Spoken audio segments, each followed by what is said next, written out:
Good morning, सत श्रीकाल। आज हम आगे बात करेंगे थैलेसीमिया के बारे में। आई होप आपको उस दिन ये बात समझ आ गई होगी कि थैलेसीमिया मेजर का मतलब होता है कि बच्चे के जो रेड सेल, जो लाल सेल होते हैं, वो बहुत कम टाइम के लिए बॉडी में रहते हैं और बहुत जल्दी टूट जाते हैं, जिस करके बच्चे का HB ड्रॉप कर जाता है। तो जब बच्चे का HB, जो हीमोग्लोबिन हम कहते हैं, वो ड्रॉप कर जाता है, तो बॉडी उसको कॉम्पनसेट करने की या उसके लिए लड़ने की कोशिश करती है, जिसके लिए जितनी भी हमारी बोन्स होती हैं वो एक्सपैंड करना शुरू कर देती है, फैलना शुरू कर देती है ब्लड बनाने की कोशिश में, जिस करके बच्चे के चेहरे की जो बनावट होती है उसमें प्रॉब्लम आनी शुरू होती है। आप एक दूर से बता सकते हैं बच्चे के चेहरे देख के कि इस बच्चे को थैलेसीमिया है। और उसके साथ जो हम लिवर और स्प्लीन यानी कि जिगर और तिल्ली कहते हैं, वो भी बढ़ना शुरू हो जाता है। तो अगर आप एक थैलेसीमिया के बच्चे का पेट देखेंगे तो लिवर और स्प्लीन बड़े होने के कारण बच्चे का पेट बहुत बाहर को नजर आता है। ये दोनों चीजें सिर्फ इसलिए हो रही है क्योंकि बॉडी ब्लड बनाने की कोशिश कर रही है, और इसको हम रोक सकते हैं अगर हम बच्चे को ब्लड ठीक से चढ़ाएं, टाइम से चढ़ाएं, और बच्चे का हीमोग्लोबिन 9 से 10.5 के बीच में जब हो तभी ब्लड चढ़ाएं।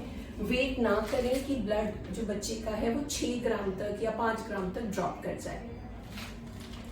इसलिए जब हम थैलेसीमिया बच्चों के मैनेजमेंट की बात करते हैं, सबसे पहला स्टेप आता है ब्लड ट्रांसफ्यूजन, कि टाइम से रेगुलरली ब्लड चढ़ाना बच्चे के लिए ज़रूरी है। इसके बाद जब हम ये ब्लड चढ़ाते हैं तो ब्लड में आयरन नाम की चीज़ होती है, लोहा होता है, जो हमने हीमोग्लोबिन में डिस्कस भी किया था। और ये आयरन बॉडी के डिफरेंट ऑर्गन्स में, हार्ट में, लिवर में, सब जगह endocrine organs like thyroid, pancreas में इकट्ठा हो जाता है, जिस करके बच्चे को आगे चल के आयरन की वजह से कॉम्प्लिकेशन आनी शुरू होती है। क्या हम इसके लिए कुछ कर सकते हैं? हाँ, हम इसके लिए कुछ दवाइयाँ बच्चे को दे सकते हैं जिससे इस आयरन को हम बॉडी से निकाल सकें।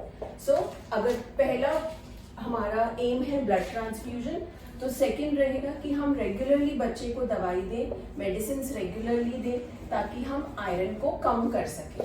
ये मेडिसिन हम इसलिए ही दे रहे हैं ताकि बॉडी में आयरन इकट्ठा ही ना हो, और ये दोनों को हमने रिपीटेडली चेक करते रहना है। जो हम ब्लड दे रहे हैं क्या हम वो ठीक से दे रहे हैं, जो हम दवाइयाँ दे रहे हैं क्या वो ठीक असर कर रही हैं, उनका कोई साइड इफेक्ट तो नहीं हो रहा।